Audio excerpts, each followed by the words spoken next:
George Syncellus, a Byzantine chronicler of the 8th century, presented Mary as a teacher of Democritus, whom she had met in Memphis, Egypt during the time of Pericles. The 10th century Kitab al-Farist of Ibn al-Nadim cited Mary as one of the 52 most famous alchemists and stated that she was able to prepare caput mortuum, a purple pigment. An early medieval alchemical text ascribed to an otherwise unknown Maurenius Romanus called her Mary the Prophetess, and the Arabs knew her as the daughter of Plato, a name which in Western alchemical text was reserved for white sulfur. So there are countless Arabic and Latin works that have yet to be fully translated into English that mention her. This isn't just some made-up figure, and if that was your argument, then that would bring into question a large portion of other authors as well. Another aspect to this is that she's credited as the inventor of the glass apparatus used in alchemy, but they have a couple different variations of these. Specifically, the bain-marie, the double boiler. She is responsible for the entire laboratory of the alchemist, the initial base concept where water in a central vessel is kept at a constant temperature through being submerged in another container of boiling water. Also called the Bonium Marii, interestingly, there's a religious significance as it means gentleness from heat, but it also references Jesus being the source of spiritual head and being nourished by water, Mary. From the Jewish Encyclopedia, quote, "Of a far less legendary character than all these seems to have been Maria Hebrea, who according to Hofer made one of the most important discoveries in chemistry, for she is said to have discovered hydrochloric acid. Her name survives in the Bonium Marii, the bain-marie, a water bath extensively used in chemical processes in which gentle heat is necessary." End quote. Manget, in his Bibliotheca Chemica Curiosa, Geneva 1702, publishes the symbol of Maria Hebrea Moses Sorer. She is thus identified with Miriam, the sister of Moses. On the other hand, Osthenes, one of the oldest Greek writers, mentions her as the daughter of the king of Saba. In the Alexander book, second part of the Persian poet Nizami, Maria, a Syrian princess, visits the court of Alexander the Great and learns from Aristotle, among other things, the art of making gold. Whatever the epoch of Maria may have been, her existence is a positive fact, and since she was mentioned by Osthenes, she belongs thus to the first period. End quote. She is also known as Mary the Prophetess, which connects her to that earlier work from Zosimos and the Mary-Isis connection.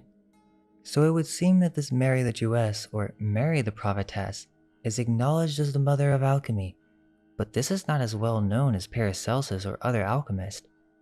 Mary Magdalene is another form and manifestation of the original harlot goddesses, Aphrodite, Inanna, Hathor, and Isis. There's also the Golden Legend, written by Jacobus de Voragine in the 13th century. It's a compilation of hagiographies or stories of the lives of the saints. In this collection, Mary Magdalene is portrayed as a composite figure, combining various biblical characters and legends that had developed over time. The Golden Legend recounts that Mary Magdalene, along with other followers of Jesus, arrived put on a boat without sails or oars by the Jews and cast out to the sea. Miraculously, they arrived safely in France. Quote, "Mary Magdalene had her surname of Magdalo, a castle, and was born of the right of noble lineage and parents, which were descended of the lineage of kings." End quote. So we do have some context. We just have to look at the earliest text on her, and what we find is that she was of noble ancestry, rich, depicted as a saint, holding a chalice and red eggs. There's definitely something strange going on. The medieval text known as the Golden Legend says that after Christ's ascension, she could no longer look at any other man and lived naked, and she went into the desert where she stayed alone for 30 years, similar to Christ. She seems to have been blessed as she didn't starve or require water. She was then transferred to a cave where she lived naked until a priest found her and gave her sacrament. Also, there's some strangeness in the Bible verses involving the crucifixion and many different Marys. It's just the multitude and variety in which they repeat this is very strange, as if it was a symbol. In Matthew 27, and many women were there at the crucifixion, beholding afar off, which followed Jesus from Galilee, ministering unto him, among which was Mary Magdalene, and Mary the mother of James and Joseph, and the mother of Zebedee's children. And there at entombment was Mary Magdalene, and the other Mary, sitting over against the sepulchre. John 19. Now there stood by the cross of Jesus his mother and his mother's sister, Mary the wife of Cleophas, and Mary Magdalene. So wait, there were 3 Marys according to John at the cross. So are we to simply assume that that is because of the popular use of the name? Or are we to use our new lens to consider the hidden connection? But what if there's a secret significance? Images of the 3 Marys, in Spanish, Tres Marias, associated with the tomb are carried in Good Friday processions referred to by the word penitencia, Spanish, or panata, Filipino, for an act performed in fulfillment of a vow. They carry attributes or iconic accessories, chiefly enumerated as follows: Mary Cleopas, sometimes alternated with Mary Jacob, holding a broom; Mary Salome, holding a thurible or censer; Mary Magdalene, sometimes alternated with Mary of Bethany, holding an alabaster chalice or jar. According to a legend propounded by Hamo of Auxerre in the mid-9th century, but rejected by the Council of Trent, Saint Anne had by different husbands 3 daughters, all of whom bore the name Mary and who were referred to as the 3 Marys. However, if we consider all that's been said, it could be argued that Mary the prophetess of Egypt and Mary Magdalene are the exact same person. They were both wealthy, independent women, and Mary Magdalene is depicted as higher class in all her paintings. Did Mary Magdalene ever go to Egypt? This is just a crazy topic because there's so many tie-ins, and no, it's not simple to conclude that this is merely because Mary was used many times for naming females. There's definitely more to it than just that. We now have a 4th Mary to investigate. This is the Mary of Egypt. It's a completely separate historical figure. This is not Mary the Virgin or Mary Magdalene, and it's not Mary the Jewess or the alchemist. No, this is a separate Mary from all the other 3, from the same time period. This is an Egyptian saint, highly venerated in Eastern Orthodox churches, and Catholic churches commemorate her as a saint. In this story, Mary of Egypt is born somewhere in the province of Egypt, and at the age 12, ran away from her parents to live an extremely desolate life. In her Vita, it states that she often refused the money offered for her sexual favors, as she was driven, quote, by an insatiable and irrepressible passion, end quote. Wait, so there's another independent harlot figure, and it even gets stranger. Quote, she undertook the journey as a sort of anti-pilgrimage, stating that she hoped to find in the pilgrim crowds at Jerusalem even more partners to sate her lust. She paid for her passage by offering sexual favors to other pilgrims, and she briefly continued her habitual lifestyle in Jerusalem, end quote. So somehow this all changed when she was kept outside the church by an invisible barrier and saw this as a sign that she was impure, so it made her really upset. Then, after seeing the image of the Virgin Mary, it made her pray for forgiveness and she would give up the entire world. She then, from doing sexual favors with a passion who could not control her lust, now all of a sudden is a master monk living in solitude. She then becomes a hermit and lives the rest of her life in the wilderness. But there's one detail that ties it all together. Remember the story from the Golden Legend? Well, now let's compare the end of Mary of Egypt. We see that this Mary of Egypt has the exact same story as the early legends of Mary of Magdalene from the medieval legends. But there's one interesting detail. At the end of Mary of Egypt, according to Mary of Egypt's story, 1 year before her death, she recounts her entire life to a saint or priest who she encountered in the desert. This priest is no other than Zosimas of Palestine. Now this isn't Zosimos of Panopolis, it's Zosimas of Palestine. Literally just 1 letter difference, but what are the chances of the similarity? Zosimas, who is a Palestinian saint, and really only known for his encounter with Mary of Egypt. Other than that, he really has no contributions. He's just referenced in the story. Even on the wiki page for Zosimas of Palestine, it says, quote, "The story shares many similarities with the one recorded in the Western Church as a story of Mary Magdalene, with Zosimas renamed as Maximin as recounted in the Golden Legend and elsewhere." The fresco illustrated by Giotto in his workshop in Assisi shows this version. End quote. So even scholars see the connection, but they refuse to investigate it further. These are all the same figure. Mary Magdalene, Mary the Virgin, Mary the Jewess, and Mary of Egypt is Mary Magdalene, or Mary the Alchemist. This is also interesting when you consider the Amazon women and how they are claimed to being population receders. That they were a race of androgynous beings that were feminine in nature, and they were superior and advanced as they had balanced both aspects of mind and brain. These goddesses, or queen bees, would then generate entire civilizations through repopulation.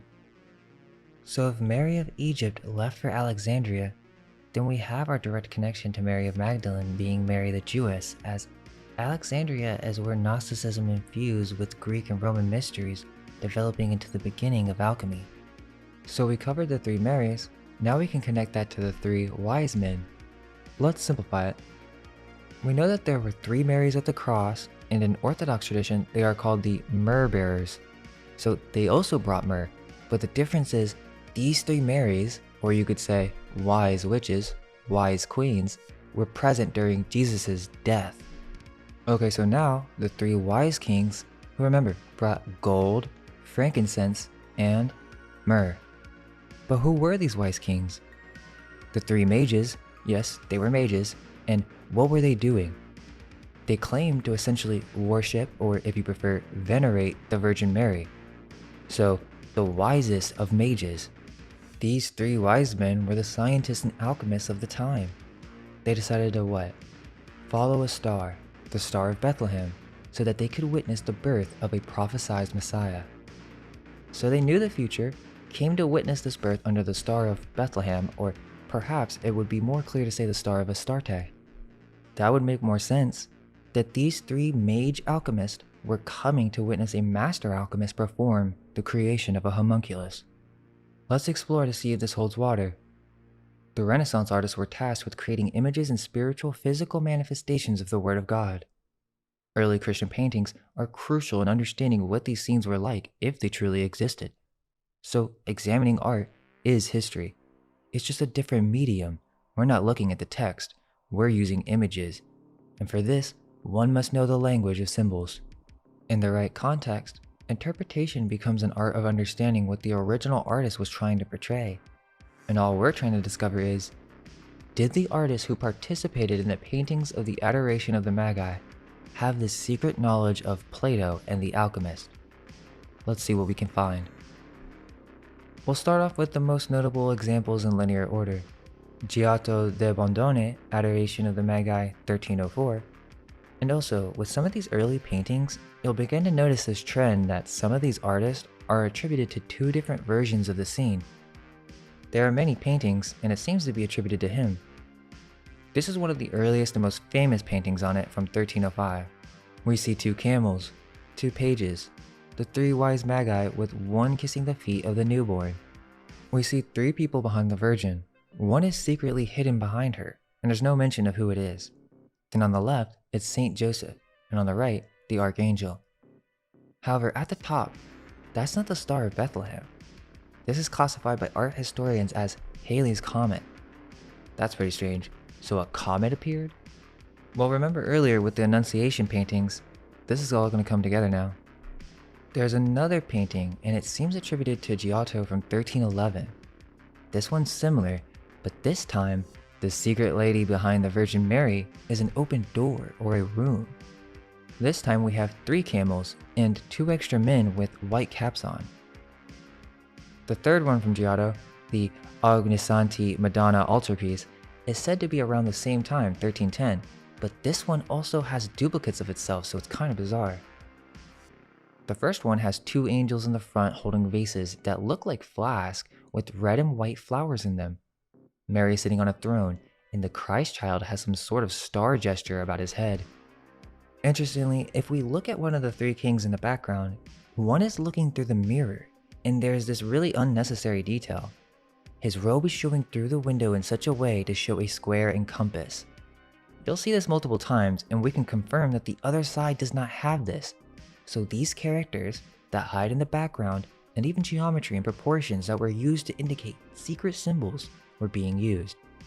Not only that, but to point the eye in certain directions. Now a fourth one from Giotto in 1320. This adoration is unusual, completely different from the other two. The oldest mage is kneeling, taking the Christ child out of what seems to be a container or chest. Now, there are some strange things to point out. The camels are gone, and now we're introduced with some animals. In the front, by the crown of the kneeling king, we see three animals, two black or dark goats and a lamb. Behind the Christ child, we see a cow and a donkey. It may not be fully clear that this is a donkey or a mule, but it will be soon. The Virgin Mary looks a little bit sad here, and above her, we see the same supposed comet. But this time, it looks sperm-like in nature. We also see to the far left a man in a robe similar to the physicians of the Dark Ages, holding what seems to be an alembic and a dog on a leash. His partner behind him seems to be having some type of conversation with the angel, as if he is collecting something that the angel is dropping. Let's keep in mind that the sperm comet star is facing the physician, and the alembic looking device is pointing to Mary, who is then looking at Joseph holding the king's gift. Joseph is looking at the Christ child holding a vessel or a small container. There may be many more, but the last one that we'll look at from Giotto is from the Stefaneshky triptych. This shows the life of Christ, but notice the three symbolism. We have the bottom scene, the birth. Top left scene is the hanging man, which is very strange that they would show Christ inverted like this. Then on top of that, you have an Ethiopian pyramid and a Tartarian tent in the background. But take note of this character style. You can even see the three Marys. Then, the top right, we see a woman tossing the Lamb of God to the angels in the burial scene. This is showing a rebirth process in 3 stages. The middle is simple, the great work, as he's posed as Baphomet. You can see the triangle, 3 points, and or square and compass throughout this entire piece. But this is from the 1300s. This looks remarkably close even to older paintings. Giotto de Bondone significantly influenced European painting by introducing techniques like shading, 3-dimensional form, and early perspective, which later became hallmarks of the Italian Renaissance. His innovative approach to art transformed the way artists create their works in Europe. However, an intriguing question arises when comparing the adoration of the Magi in the context of ancient Rome to Giotto's work. There are numerous early frescoes and mosaics from around the 5th century, some even earlier, that depict the same scene. These ancient art pieces seem to be about 1,000 years before Giotto, yet they exhibit similar techniques. So why do these earlier depictions of the adoration of the Magi and Giotto's later work share these artistic techniques despite the significant gap in time? The Priscilla Catacombs in Rome, home to a 4th century fresco, arguably is the first scene with the Madonna and Christ child. But there are some interesting variations, and the entire place needs to be dissected for a second. This is pretty mind-blowing. Now let's remember the context here. We're implying that these early frescoes, mosaics, are not from the time period that they tell us. Let's see if we notice any similarities or alchemical symbols here. We see the 4 black birds on each corner. Then we see the peacock as well. Madonna with child and prophet who points to star. Maybe Balaam or Isaiah, or the 3rd or 4th decade of the 3rd century, which is the oldest depiction of this kind. The Magi are here as well on this arch, and you can see this painting of the Last Supper, but it's all women this time. Why are these paintings down here? Seems quite strange. But you'll start to notice that with these frescoes, much of them seem to have been done in a rush, and without really trying that hard. So they don't really explain this one, but in the right context, could this veiled woman possibly be Mary the prophetess? To the right, There's 3 Jewish boys in the furnace in Babylon. Interesting that these stories are all brought here into one context. About the young boys who, remember, didn't die because of their faith. Well, perhaps it's not that they didn't die, but they were revived. That's why there's a phoenix above them. In the center is the Good Shepherd. On his shoulder seems to be a goat. On the opposite side to the veiled woman is Jonah, rejected by the hybrid sea monster. Where have we seen this before? Well, this may come to play later. In the catacombs of Mark and Marcellinus brings the adoration of the Magi to life. This one is one of the oldest ones, and there are a few different versions, including the 3 youths.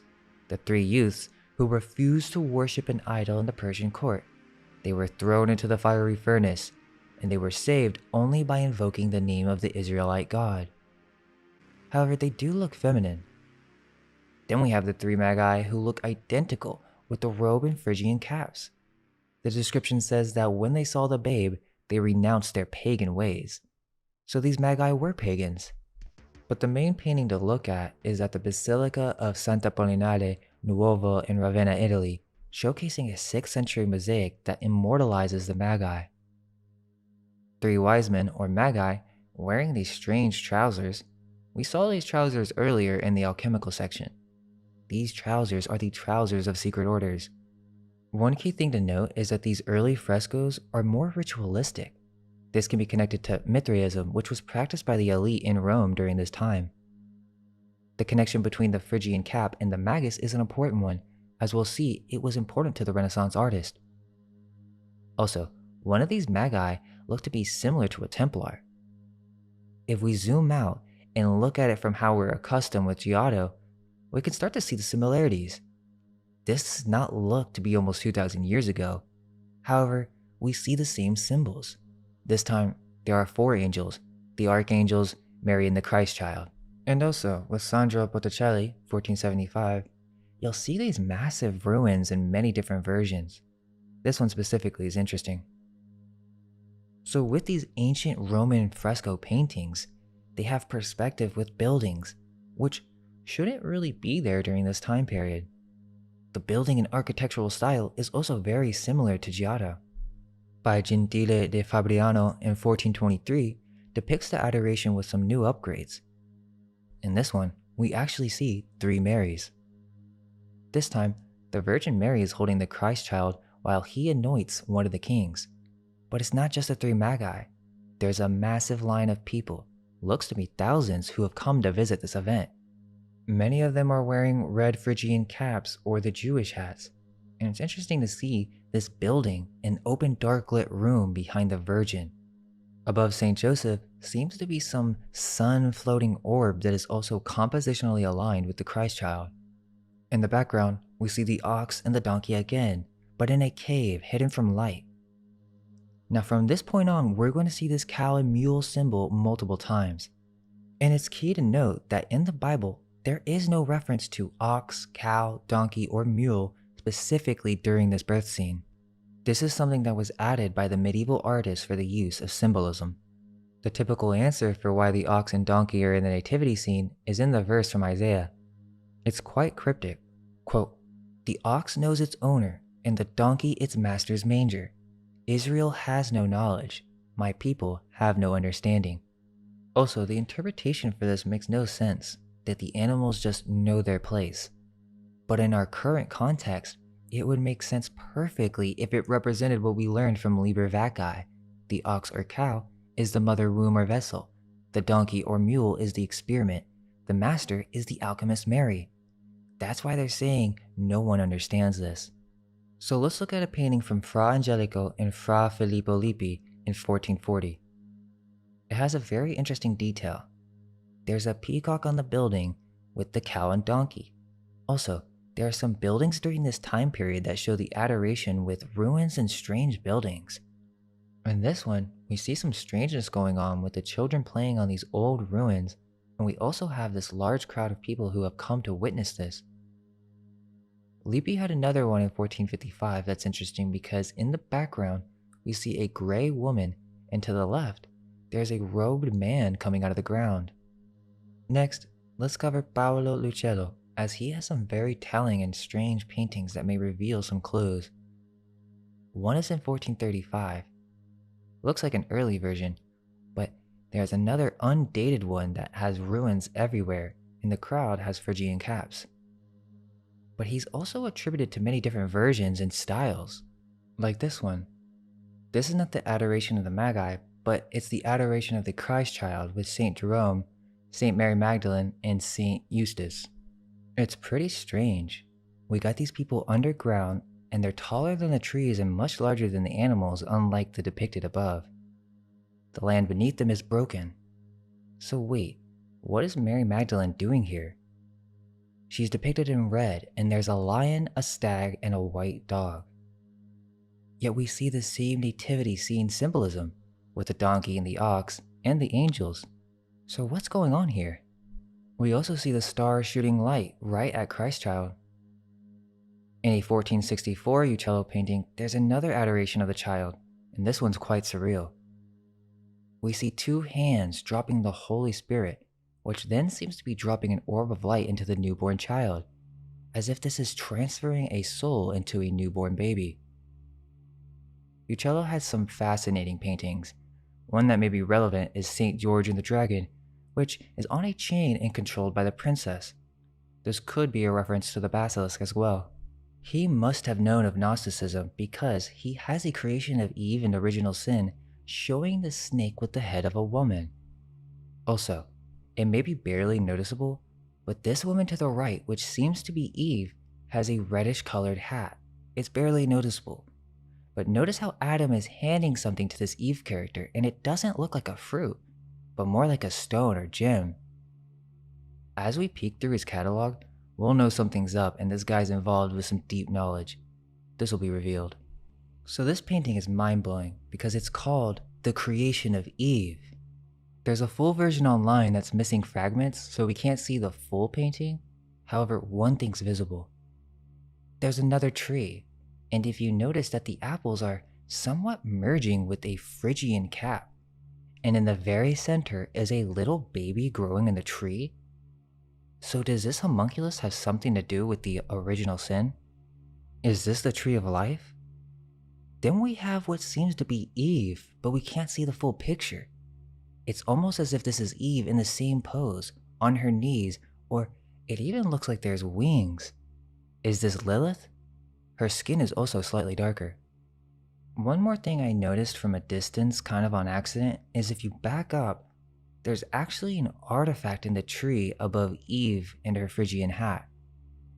Right behind her is some type of flask with the caduceus on it. There's no way that's an artifact or leaves. There's something going on right there, and behind Eve is a large golden flower or apple. This undeniably connects the earliest painters to the subject and also the Phrygian caps. This is something they were well aware of.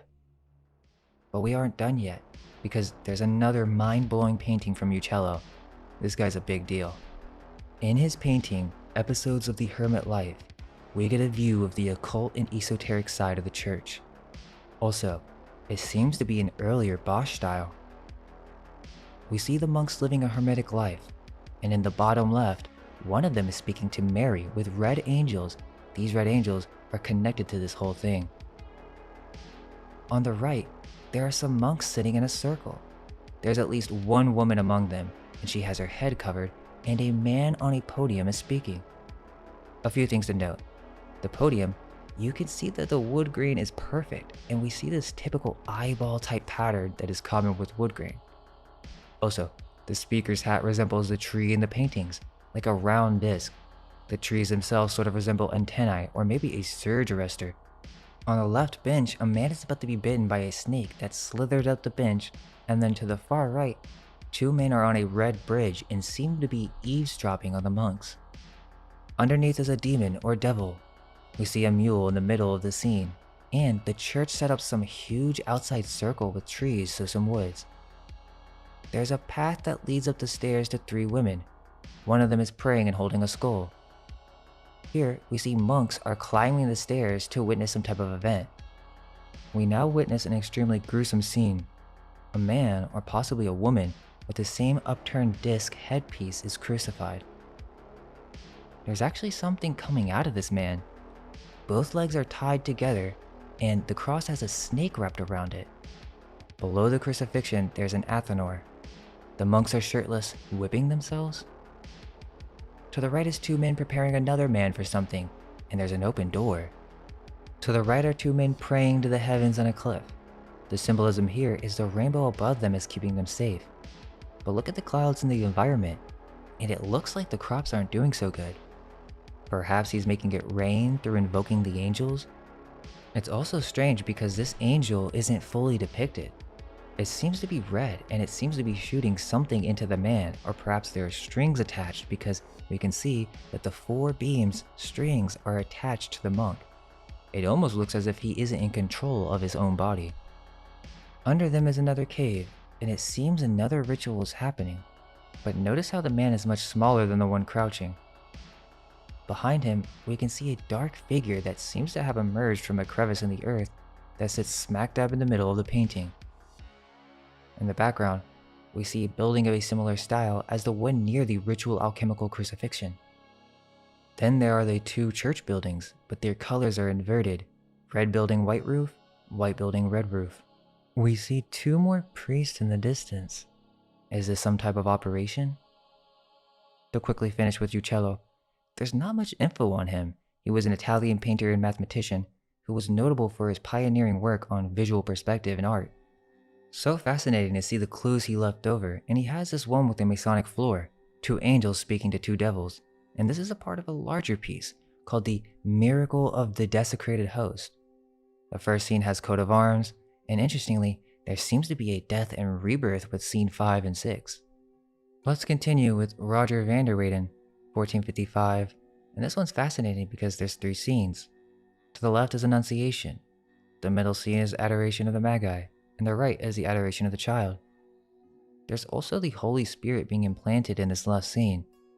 But notice this bed behind Mary, and remember this fabric detail for later. In the middle scene, we see the Magi with the red Jewish hat on the ground, and he also has some type of interesting pouch bag. We see the cow and the donkey, and we're in ruins. Above to the top left, we see the Star of Bethlehem, but it's hidden. We even see the church at the top right. So there was a church? Then the Virgin Mary hands the Christ child to the church so that they could show adoration. Now let's move on to Hugo van der Hees, 1470. He has some interesting details in this adoration scene. This is an insane painting to look at just in general, but let's really look at it. Well, it's a tri-panel, or in Christian art, it's called a triptych. There's some very interesting research that ties into some of these early triptych paintings of Jesus Christ, and researcher David Ewing Jr. has even suggested that Jesus lived in Europe.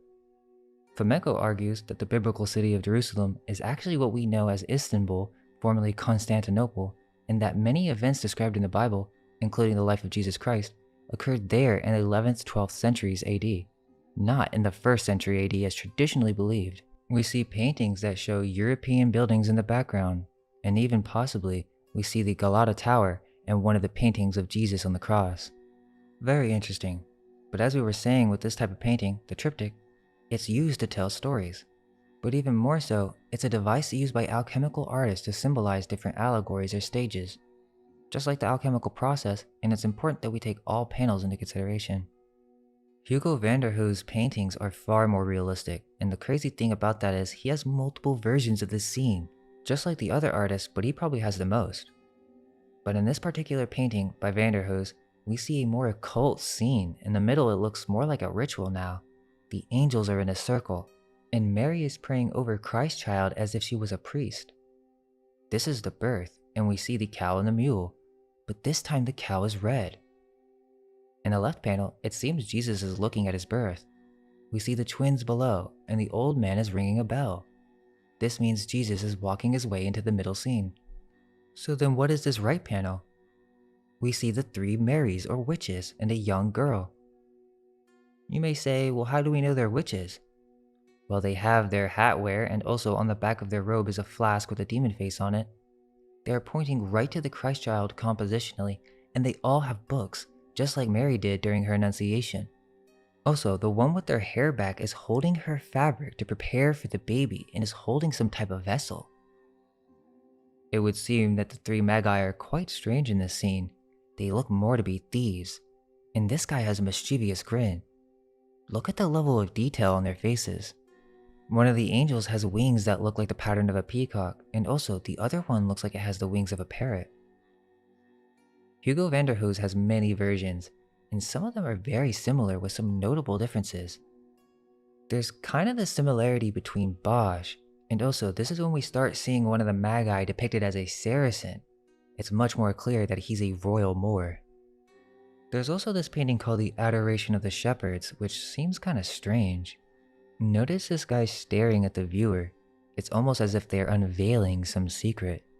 In the Monforte altarpiece, the Adoration of the Kings, on the sword of the Moorish Magi, there's a red and white Tudor rose. And this guy with the fur coat has something hidden in his jacket. He's also the one holding the chalice. Now we can move on to Jan van Eyck, who revolutionized painting, and I'd say the most realistic for his time period in the early 1400s. There's no doubt that he must have had access to some type of advanced painting techniques, perhaps using a camera obscura or other unknown texturing workflows, as it's truly unbelievable the amount of detail contained in some of these paintings. A well-known painting that we have seen is the Adoration of the Mystic Lamb, or the Ghent altarpiece. This is pretty crazy if we break it down. It seems to be divided into 3 sections with 4 panels each. The middle section has Jesus crowned with a papal tiara. Adam is in the left section, representing an energetic force, the masculine left brain, and we see women reading books. And at the bottom, knights and men on horses. To the right top section, we have music and Eve. This represents the female force, or the creative aspect of the right brain. Below this, we see the philosophers, or the sages. In the center, we see that the clergy have arrived to participate in some type of holy event. What is this event that the entire city came to see? That massive city in the background? A lamb? A ritual sacrifice representing Jesus? Or is there something else going on? Why are they collecting the blood of the lamb? Are they using it to create something new? Van Eyck also has an Adoration of the Magi, but it was never finished. Now, let's look at a painting that I'm pretty sure almost everyone has seen at some point in their life because it's just far too realistic. It's called the Arnolfini portrait, which seems to be a secret scene depicting Annunciation. This painting's well known because of the realistic lighting, texture, and the mirror in the background that shows the scene from reverse, which also goes back to the spectacle section. They were fascinated with that type of stuff, so this is kind of next level symbolism. But I would argue that this is another Annunciation painting. First, you can see these exact same colors on the Virgin, and also look at all the red in the fabric specifically. This can be seen in the Annunciation paintings as well, this little droop of the fabric. The colors of the outfit in Van Eyck's work on this lady are only green and blue, but if you look over here, there are red shoes in the center. If these are her shoes, then this would be the missing link, and she's also pregnant. Perhaps we're seeing a different symbolic version of the same phenomena, as this man in the black hat could be Gabriel. He's by the window of light, he has taken his shoes off, and he has a black hat signifying that this is a secret wedding. This is interesting. The dog in the center is important, but the symbolism involves darkness. For now, it suffices to say that this is the Philosopher's Stone, the Homunculus. Is that reaching? Well, let's take a look at the mirror where we can find out the answer. The mirror is filled with Christian motifs. It's the story of Christ in a cycle, with the top being his crucifixion. But there's one very strange detail. Look in the mirror. This can't be an error. He even has the 3 oranges. He for some reason intentionally decided to leave the dog out. We see a red and blue person. That clue will be clearly seen later in the video. But wait, where is the dog? We know this is a ceremony, and it's a marriage. Someone is pregnant. We see the Annunciation symbolism. So hold up, why is this dog there and why is he not in the mirror? Dog in the mirror is God. There are also 12 artworks on the mirror as well. We see the top one's obviously Jesus on the cross. Van Eyck also has these strange paintings with a woman holding a fountain by the king with green and red, and the Madonna is wearing red over blue. This is inverted compared to the older Christian artworks. The artwork is called Madonna of the King, and they have many of these. It's the same painting, but with different counts.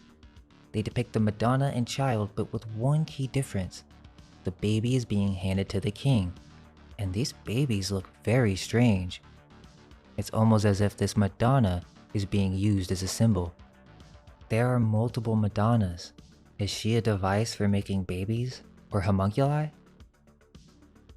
Van Eyck influenced many artists, and this is also where we begin to start seeing the Magi clearly identified as a Moorish Magi, which some historians interpret as African. In others, it's very clear that this is some type of grand mage or alchemist. Memling was inspired to make this adoration of the Magi painting in 1470. It's fascinating because we see all the same symbolism. Notice all the coat of arms here to witness the event. To the left is the adoration of the child, some type of strange ritual it would seem. Why is a donkey and ox still there? Then the adoration of the Magi, so 3 mages bless this baby, or perhaps it has deeper meaning. Then we see a Madonna handing over the child to the church or count, but also that one of the Magi are worshipping the feet of the child. This gets into some other strange topics such as feet worship. There's these strange depictions of feet worship in Arabic art with demons that also have the same regurgitating tail that we'll see later. The Madonna of Chancellor Roland. The Mary is handing this guy the baby Christ, and he's holding a flask with the cross. Look at the scene in the background, what's going on? But look, there's a peacock. Jan van Eyck also has an Annunciation painting. It's very interesting. The angel has watermelon wings this time, and we can see the Holy Spirit is being shot through the window. But there's an interesting fine detail in these tiles here. There's an illustration of a giant being beheaded. The level of detail in these paintings are unreal. If we zoom in, at the bottom is a lion and a centaur. There are some strange symbols being told here. We see a scorpion, a night mermaid, which we'll see later, then also the mermaid woman that looks like a Astarte. So why are we seeing all these hybrids? And also, what's with these roses on the angel's cape? Rosicrucians? Also with Leonardo da Vinci, he has an unfinished painting with the Tree of Life and people in astonishment with an old man ringing the bell. There's also Madonna and the 2 angels adoring Christ child. Madonna of the Carnation, aka Madonna with the vase or Madonna with the child. The young Virgin Mary seated with baby Jesus on her lap, depicted in precious clothes and jewelry. With her left hand, Mary holds a carnation, a red flower representing rebirth. Leonardo called this painting the Carnation or Madonna with the vase. Why? It looks like a flask. Of course, there are astrotheological components of the Last Supper, but we need to remember that the Holy Grail, in the Christian tradition, is the vessel that Jesus used at the Last Supper to serve wine. The Holy Chalice? Now we move on to Hieronymus Bosch. He has an adoration scene as well, and some other questionable paintings. It's fascinating because although this is the beginning of surrealism, he mixes works with religion. And just because it's surreal does not change that there still could be secrets contained within this work. In his Adoration of the Magi, we see a dilapidated strange building in the Bosch style, but we see some more info really. In this scene, we see a Moorish king that draws immediate attention. He's holding a sphere with a phoenix on it. This looks to be an alchemical master Saracen. The helmet under the baby, which also looks like an alchemical vessel, has 2 pelicans or herons at the very top. This is compositionally aligned with Christ child. In the house, we see something weird's going on. There's a pope-like figure, or perhaps even Jesus himself, nude and emerging from the house. In parallel, we see the donkey in front of the cow. This time, the donkey is staring right at the baby. Now Bosch is going to be in a later section, but as we mentioned earlier, he could have been aware of the secrets because he was a part of the illustrious brotherhood of Our Blessed Lady. So now we're going to take a look at some juice paintings. From Sandro Botticelli, he has this mystic nativity. What's this? A witch circle? 3 witches? A marriage ceremony? This is basically a Sabbath.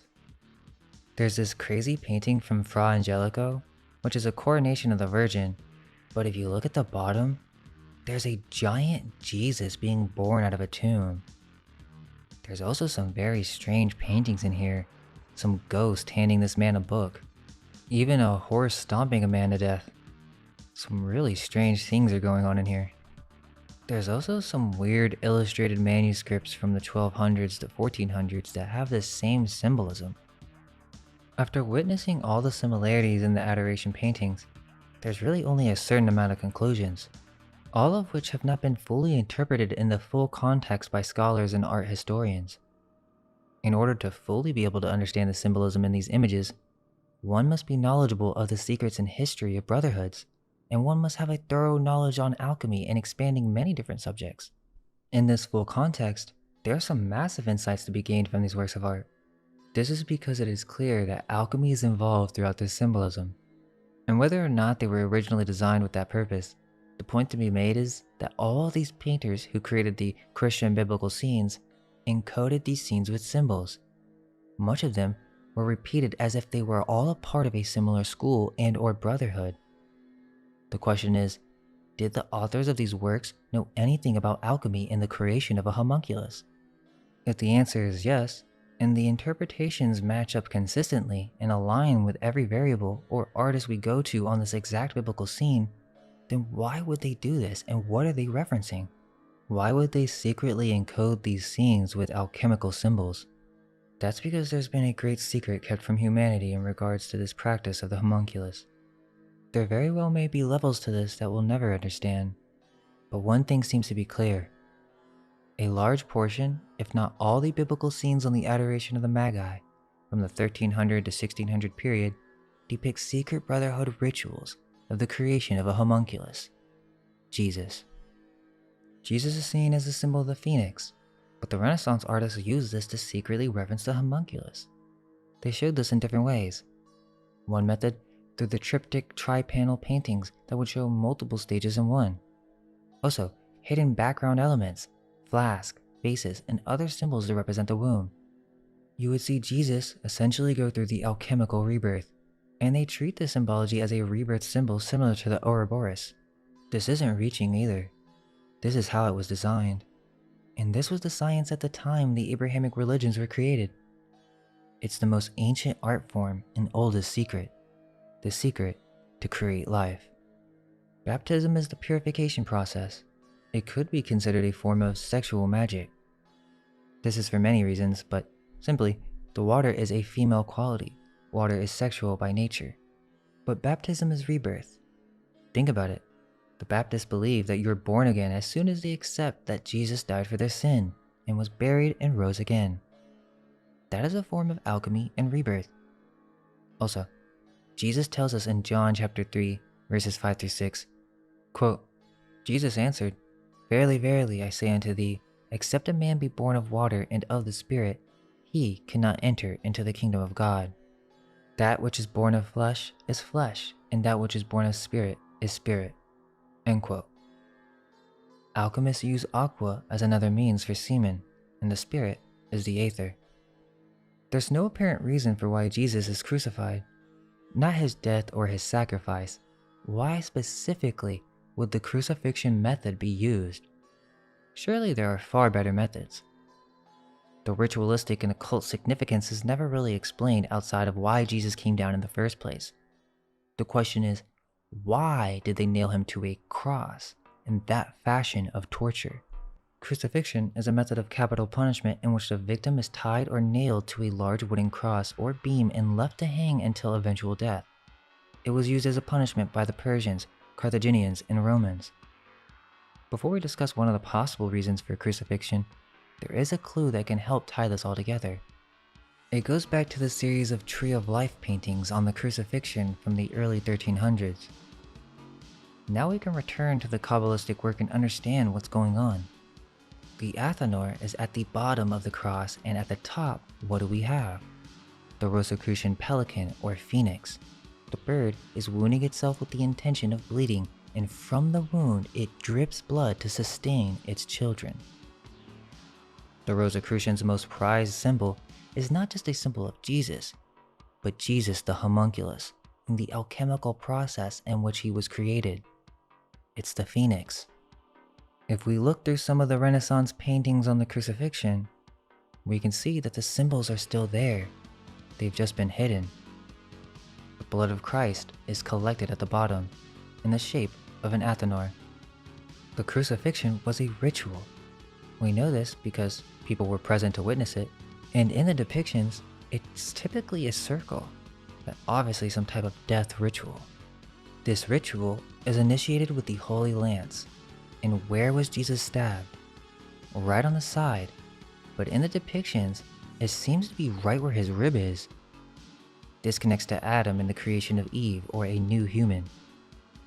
Also, the cross itself represents eternal life. It is the Ankh of the Egyptian tradition. Some possible evidence for this happens to be a Templar artifact. It's actually some graffiti that was left in the Tower of Coudray in Chinon in France. It shows clearly exactly what we just discussed. We also see the swan in lunar crescent symbolism.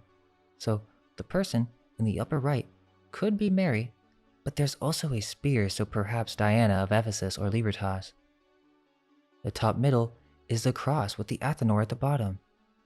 Then it seems to be a knight holding a shield with the Star of Astarte or Inanna, and he's holding some type of cross-ankh flask-like device. Below the cross is an egg, or you could say pineal gland. To the right, some interpret it as a monk or a fetus. We also see the fleur-de-lis. Why would this be associated with the Templars? There's actually a multitude of depictions and alchemical engravings from multiple sources that depict the same knowledge with this understanding. The homunculus is not just a story made up by Paracelsus, but it is the Philosopher's Stone itself. We can see the Rosicrucian phoenix or pelican, the creation of an androgynous being, so they must have known that connection as well. Eternal life, Jesus, the phoenix, rising from the ashes, death, and rebirth. In the Orphic cosmogonies, the concept of the Orphic egg signifies a cosmic egg from which emerged the primordial hermaphroditic deity Phanes, also known as Protagonist. The deity has been associated with various other figures, such as Zeus, Pan, Metis, Eros, Eurycopeios, and Bromius. The Orphic egg serves as an ancient symbol for the creation of a homunculus and is deeply rooted in archaic mythology. The egg is often illustrated with the serpent-like being Ananke coiled around it. Phanes, the golden-winged primordial entity, was birthed from the radiant cosmic egg that gave rise to the universe. Referred to as Protagonist, firstborn, and Eros, love, an ancient Orphic hymn described him as follows, quote, "Ineffable, hidden, brilliant scion, whose motion is whirring, you scattered the dark mist that lay before your eyes, and flapping your wings, you whirled about, and through this world you brought pure light." End quote. The Ouroboros, a symbol of a serpent consuming its tail, has a significant place in alchemical tradition. This powerful image encapsulates the infinite cycles of creation and destruction, as well as the concept of eternal return. The presence of Ananke, the serpent-like entity coiled around the Orphic egg, alludes to the transformative and alchemical processes of the symbol. In various myths, the Ouroboros has been associated with deities who represent the cycle of life, death, and rebirth, further solidifying its connection to the idea of physical reincarnation. For instance, in ancient Egyptian mythology, the serpent god Mehen encircled the sun god Ra during his journey through the underworld, symbolizing the daily cycle of birth, death, and rebirth. If we consider the symbolism of the red eggs and the Gnostic imagery found in the Bible to begin with, it starts to reveal a deeper meaning.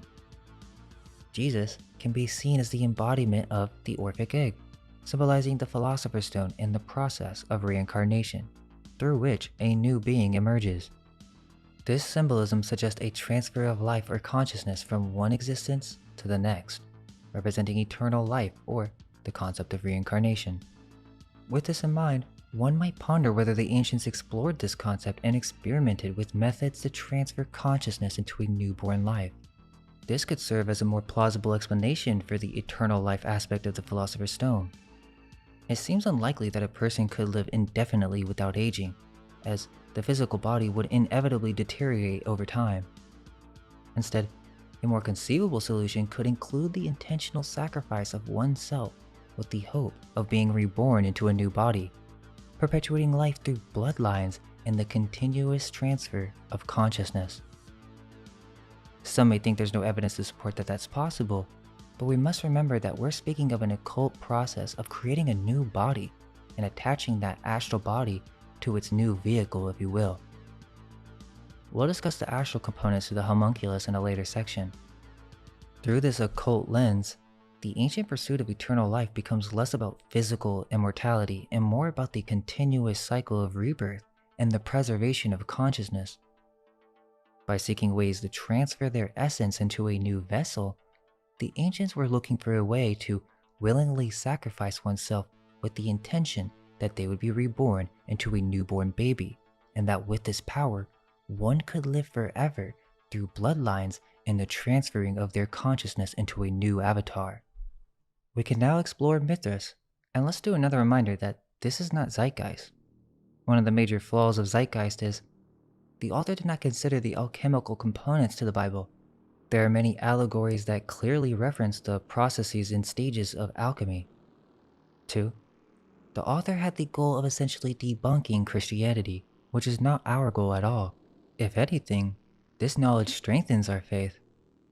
Furthermore, the documentary Zeitgeist had no intention on considering the literal and physical symbols of the Bible that may suggest not only a secret science, but a brotherhood that has protected that secret for centuries. With that distinction in mind, let's see how Mithra, or Mithras the Homunculus, plays into this story. That's right, Mithras, without any question, is a homunculus. The reason we brought Zeitgeist up is because there are other similarities. However, the story of Mithras goes far beyond astrotheological parallels with Jesus. It touches on the very roots of this ancient art of creating a divine being, or a religious homunculus. With that context established, let's delve into Mithraism and its significance in this narrative. Mithraism, also known as the Mithraic Mysteries, was a mystery religion centered around the god Mithras, which was widely practiced in the Roman Empire, particularly among soldiers. This religion dominated Rome for an extended period and was considered a major rival to Christianity. Mithraism is intriguing for various reasons, not least because of its occult rituals and symbols, but the central figure, Mithras, can be linked to the concept of the homunculus, as he was born from a stone. The myth of Mithras being born from a stone is an essential aspect to the Mithraic Mysteries. Known as the Petra Genetrix, or the generative rock, the stone symbolizes the source of Mithras' divine birth. According to the myth, Mithras emerged fully formed and grown from the stone, wearing the distinctive Phrygian cap and holding a dagger and a torch. This miraculous birth is referred to as the Mithras liturgy, which signifies the divine emergence of Mithras from the cosmic rock. The symbolism of the stone in the Mithraic tradition is multifaceted. On one level, the stone represents the cosmos, or the world egg, which is an ancient symbol of creation and the origin of the universe. Mithras' birth from the stone signifies the emergence of light from darkness, or the birth of order from chaos. This also aligns with the role of Mithras as a mediator between the earthly realm and the divine, as well as its association with the sun. The stone is the Philosopher's Stone. You can clearly see Mithras coming out of the stone as if it is a vessel or a barrel even. Sometimes he's even holding a flask or a vase-like object. There are many symbols in these early reliefs that can be connected to alchemy, and also, they don't seem to be so ancient, as we see the same symbolism with the alchemist. The emergence of Mithras from the stone is typically celebrated on December 25th, the same day as the birth of Jesus in the Christian tradition. This supposed coincidence has led to comparisons between Mithras and Jesus, with some suggesting that Mithraism may have influenced early Christianity. For those unfamiliar with Mithraism, the religion revolves around the worship of Mithras, who is often depicted as a young man wearing a Phrygian cap, engaged in the act of slaying a sacred bull, known as tauroctony. Then there's also the Taurobolium. The bull, representing the constellation Taurus, is shown being held down by Mithras, while a scorpion attacks its testicles and a dog, a snake, and a raven drink its blood. The symbolism is both rich and complex, with the bull perhaps alluding to the alchemical treatise Liber VACCAE, or Book of the Cow. I mean, what else is going on here? Are we not to consider the influence of Mithraism on the new church? Why do we see the same Phrygian cap on Mithra that we see on the Magi in the frescoes and Renaissance paintings? Why are the Phrygian caps worn by French Masons and assigned to Libertas? Is Libertas connected with Mithras? Liberty is Diana of Ephesus, the androgynous mother god of generation? The ancient cult of Cybele, or in English, Cybele, also known as Magna Mater or the Great Mother, shares some intriguing connections with the Mithraic mysteries. Both religions were practiced in the Roman Empire and involved underground rituals and initiation ceremonies. The Cybele myth centers around her relationship with her lover, Attis. There are several variations of the story, but the most common version is as follows. Cybele fell in love with the beautiful youth Attis, who was also her grandson in some of the versions of the myth. Attis was destined to marry a mortal princess, but Cybele, in a fit of jealousy, drove him mad. In his madness, Attis castrated himself and died. Devastated by his death, Cybele brought him back to life and he became her eternal companion. Another version of the myth suggests that Attis was not only Cybele's lover, but also her son. In this story, Cybele mated with her son, who then castrated himself and from his blood sprang a pomegranate tree. The pomegranate, a symbol of fertility, became closely associated with Cybele and Attis. The cult of Cybele held various rituals and ceremonies, including rites of initiation and ecstatic frenzied dances. The most striking aspect of her worship was the practice of ritual castration by her priest, known as the Galli. This act of self-mutilation was a way for the priest to emulate Attis and demonstrate their devotion to Cybele. The castration rites were a powerful symbol of rebirth and regeneration, linking the Cybele myth to themes of transformation and renewal. What are the implications of these cults having such influence and significance in the exact same time period of the founding of Christianity? We see blatantly occult symbols. Mithras is sitting on the cow in a specific position, and we also see different stages of initiation during these depictions.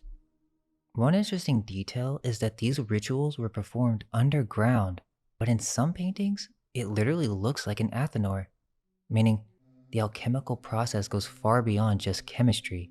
There are occult rituals that come into play when discussing the science of creating a homunculus. The 7 stages of initiation in Mithraism, known as the grades or degrees, each corresponded to a planetary sphere and had specific symbols associated with them. These stages represented the initiate's journey through the celestial realms and their spiritual progress within the Mithraic mysteries. The 7 grades of Mithraism are Corax, the raven, symbolized by the raven or the beaker. This grade was associated with the planet Mercury. Nymphus, the bridegroom, represented by the lamp or veil. This grade was connected to the planet Venus. Miles, soldier, bearing the helmet and lance as its symbols. This grade was linked to the planet Mars.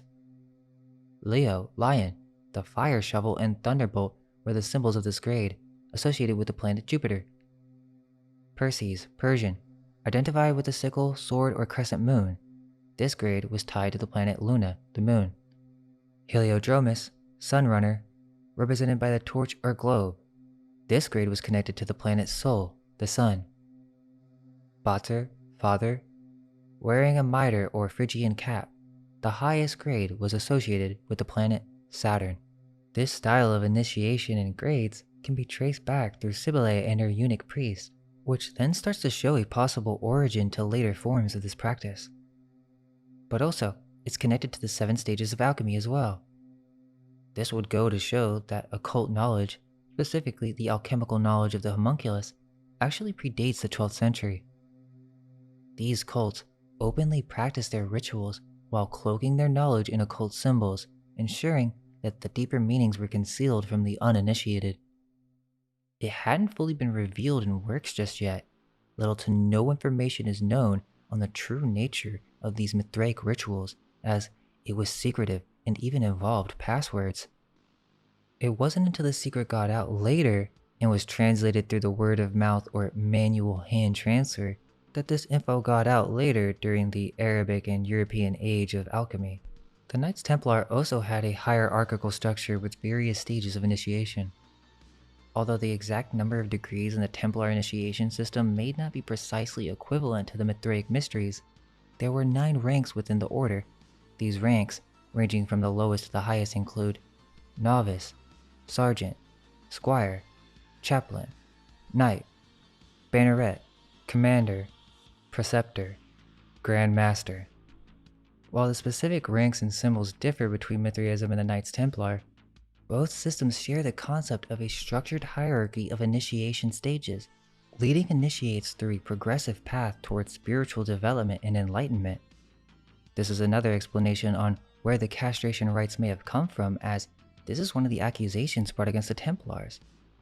It's just been rejected because mainstream historians refuse to see the secret connections. Interestingly, 9 is a symbol that has been used to represent transferring consciousness in the creation of a homunculus. Let's remember that even Crowley claimed that Baphomet was derived from Father Mithras. There are also several books that trace the history of religion with the mystical use of the mushroom. The most famous was by John Allegro, where he really stirred up the pot with his hypothesis on the sacred mushroom and the cross. He discusses the origin of religion through tracing the history of ancient fertility cults. The Amanita muscaria can be seen throughout early Christian artworks. Even the outfits by the popes and priests resemble the mushroom. However, are we to consider the spontaneous generation aspects of the mushroom? Mushrooms do not have binary sexes, they have mating types or mating compatibility.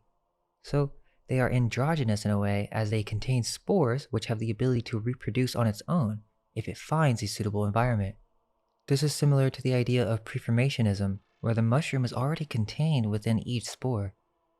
The mushroom's ability to materialize seemingly out of nowhere from a spore suggests the idea of life can spontaneously emerge from non-living matter. This would be an interesting factor to how mushrooms could have had a role in the ancient cults, not only because of its natural qualities and symbols, but also due to the fact that mushrooms cause altered states of consciousness, that these states were crucial for ceremonies and occult rituals in ancient times. From Mushrooms, Myth, and Mithras by Carl Ruck, quote, "As with the original Christian Eucharist of the early agape halls, the Mithraea were not banquet rooms and the Mithraic sacrament was not ordinary food, but, as Elder Pliny called it, magical and theogenic. The initiate became deified in the Eleusinian mysteries by partaking in a meal which represented the body of the god. In the mysteries of Attis, a meal of bread and liquid representing the body of the god enabled the initiate to participate in his passion and resurrection. Such ideas were pervasive in the pagan world. Although other elements of Mithraic ritual may have varied over the long history of religion in its different locales, the sacramental meal was always essential, and the design of the Mithraea invariably was intended to accommodate it." End quote. This can be seen through many symbolic paintings, and it seems that the symbol of the mushroom is also heavily associated with Jesus. From the sacred mushroom and the cross, quote, "The man-child born of a virgin." Describing the growth of the mushroom, Boletos, Pliny says the earth produces first a womb, vulva, and afterwards the mushroom itself inside the womb, like a yolk inside the egg, and the baby mushroom is just as fond of eating its coat as is the chicken. The coat cracks when the mushroom first forms. Presently, as it gets bigger, the coat is absorbed into the body of the footstalk. At first it's flimsier than the froth, then it grows substantial like parchment, and then the mushroom is born." End quote. So as we can see, even early ancient writers saw the mushroom as some type of birth of a virgin. If we are to consider this and the use of entheogens through our ancient fertility cults, such as later derivations including Mithras, then it's very easy to conclude that the mushroom was not only an integral part of the divinatory process of creating a homunculus, but that it was also a symbol and manifestation of the divine Aphroditic symbol. There's another interesting thing we didn't bring up with the Templars earlier. Eliphas Levi, the famous 33rd degree Mason responsible for the creation of the modern representation of Baphomet, he actually has something very interesting to say about the Templars. It sheds some light to what may be happening. Quote, "Would you care as a change to behold something less fantastic, more real, and also more truly terrible? You shall assist at the execution of Jacques de Molay and his accomplices or his brethren in martyrdom. Be not misled, however, confuse not the guilty and the innocent. Did the Templars really adore Baphomet? Did they offer a shameful solution to the buttocks of the goat of Mendes? What was actually this secret and potent association which imperiled church and state and was thus destroyed unheard? Judge nothing lightly. They are guilty of a great crime. They have exposed to profane eyes the sanctuary of antique initiation. They have gathered again and have shared the fruits of the tree of knowledge, so that they may become masters of the world. The judgment pronounced against them is higher and far older than the tribunal of pope or king. On the day that thou eatest thereof, thou shalt surely die, said God himself, as we read in the book of Genesis." End quote. Right there, he continues that the book of knowledge has something to do with this secret wisdom. He continues, quote, "What then is taking place in the world, and why do priests and potentates tremble? What secret power threatens tiaras and crowns? A few bedlamites are roaming from land to land, concealing, as they say, the philosophical stone under their ragged vesture. They can change earth into gold, and they are without food or lodging. Their brows are encircled by an aureole of glory and by a shadow of ignominy. One has discovered the universal science and goes vainly seeking death to escape the agonies of his triumph." End quote. He then goes on to list more figures that were interested in the mysteries, but he says that they were guilty, but not in the way you may think. They were initiates who revealed the secret mysteries, and they practiced them in the open for the world to discover, and that was not supposed to happen. So Levi is saying they committed a great sin. Let's keep in mind that this is only for the members of the order. Those who do not go under oath to receive this wisdom are not constrained to the same laws. However, he is claiming that the Templars exposed what went on in closed doors. That's very interesting, because it brings the Templars in a different light. They may have been the good guys in this scenario, in that they were wiped out because they were an order that let the secret get out. Then, the church used this slip-up by the Templars to hide it. They let people think that they were falsely accused. They let the Templars take the blame for everything. But in order for this to work, they had to be seen as the good guys. They had to be false accusations. Could it be that the homunculus, a being created through alchemical processes, has long been considered the ultimate goal for these clandestine groups? The allure of the homunculus lies not only in its creation, but also in the potential for the transference of one's consciousness, allowing an individual to attain a form of eternal life through reincarnation. Ancient orders such as the cults of Cybele and the Mithraic mysteries may have been the forerunners in this pursuit, guarding the secrets of the homunculus and the intricate processes associated with its creation. As centuries passed, these esoteric teachings could have been absorbed and adapted by subsequent secret societies who continued to seek the ultimate prize, the power of immortality through the creation and manipulation of the homunculus. Eternal life has been the ultimate goal of alchemists and secret societies throughout history, with the homunculus being one of the ancient techniques to achieve this ambitious aim. To generate a new body without the act of procreation, one would need to create a new form or bring about the birth of a child through unconventional means. The next crucial step would be the transference of the soul. This is also a part of the homunculus creation process, but it unfolds on a higher plane of existence. The alchemist crafts a body of light, an ethereal form into which they can project their consciousness, allowing them to separate from their physical body. This astral vehicle serves as a means of navigating the astral realm. However, The full secret of astral projection goes beyond mere navigation. One can use their astral body to attach to other soulless forms. This is akin to the actions of ghosts who might try to attach themselves to objects they hold dear. In the case of a physical homunculus, while in their astral vehicle or body of light, the alchemist can attach to it since it lacks a soul. This attachment is what enables the homunculus to survive. Without it, the homunculus would not last long in the physical realm. There truly isn't any reason to consider that this research on its own induces madness. However, this is the final warning. This section derails into what may be considered absolute insanity. So, how do the witches connect to this? And who were the witches? In popular culture, witches are often depicted as women with magical powers who practice witchcraft. Witchcraft can include different types of folk magic, some of which can be positive, like healing potions and spells, and others that can be negative, such as curses. However, the common perception of witches is that they use their magic for solely harmful purposes. They were believed to have cast malevolent spells on their own communities and were accused of interacting with evil spirits. In popular culture, witches are often depicted as women with magical powers who practice witchcraft. Witchcraft can include different types of folk magic, some of which can be positive, like healing potions and spells, and others that can be negative, such as curses. However, the common perception of witches is that they use their magic solely for harmful reasons. They were believed to have cast malevolent spells on their own communities and were accused of interacting with evil spirits. So let's connect these witches with the phantom time hypothesis. According to this idea, there may have been a time when women, referred to as witches, were manipulated to cause specific disasters, especially famines.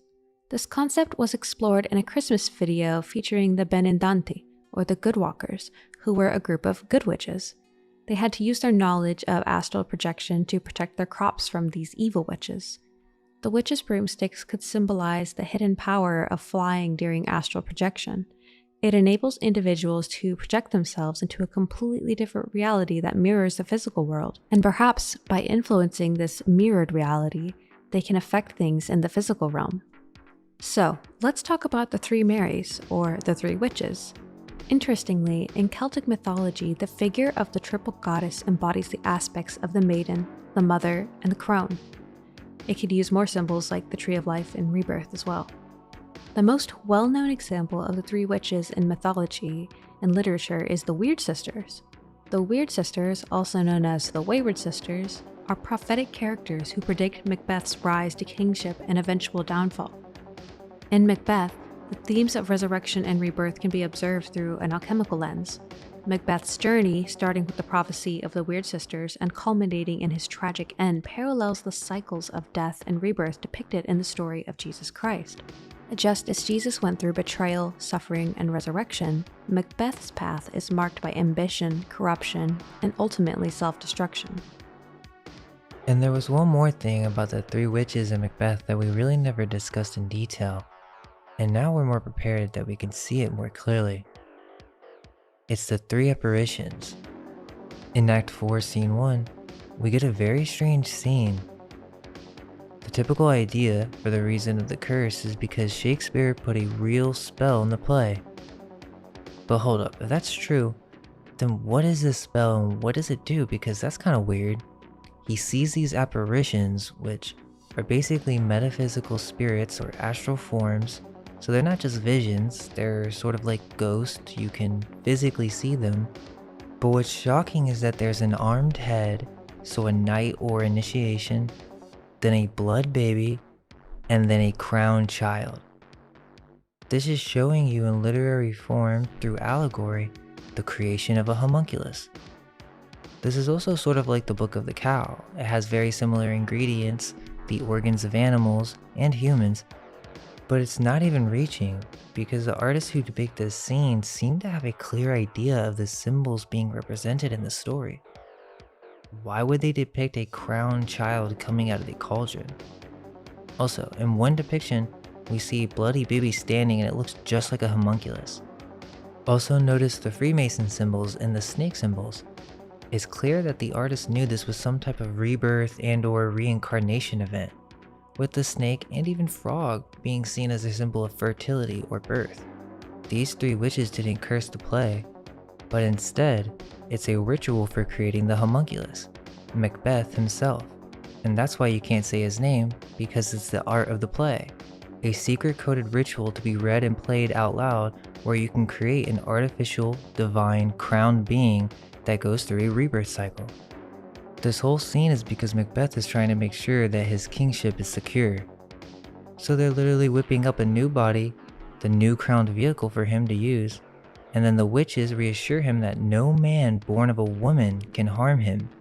So is that to imply that he is now not born of a woman? The Sabbath, a sacred day of rest in Jewish tradition, has often been linked to witches through the concept of the Witches' Sabbath, a gathering where witches were believed to engage in various rituals and ceremonies. Prior to the medieval ages, the perception of witches was quite different from the sinister image that emerged later. Witches were often seen as wise women or healers who practiced nature magic and provided remedies to those in need. However, as Christianity spread and the church sought to consolidate power, the image of the witch transformed into something more malevolent. Perhaps we're speaking of a different group of people entirely. During the medieval ages, witches were often accused of participating in secret rituals similar to those allegedly practiced by the Jews and the Knights Templar. One such ritual, the osculum infame, or kiss of shame, involved kissing the devil's anus, a gesture that symbolized submission and devotion to evil forces. And this has been historically associated with the witches. This accusation was also leveled against the Templars. Interestingly, this ritual was not only attributed to witches, but also to other groups such as the Jews during the medieval period. In Europe, Jews were often accused of engaging in nefarious activities, including witchcraft and consorting with the devil. The Witches' Sabbath is an event where initiated witches and other occult practitioners gather to engage in ecstatic rituals, ceremonies, and the sharing of esoteric knowledge. These gatherings are often depicted as hedonistic and characterized by unrestrained indulgence, with participants appearing nude and engaging in sexual acts. To maintain secrecy and demonstrate their loyalty, attendees are required to perform the osculum infame, or the kissing of the ano. This ritual involves bending down and kissing the rear of Baphomet, symbolizing their submission and devotion to the secret order. The Phrygian cap is also known as the Jewish hat.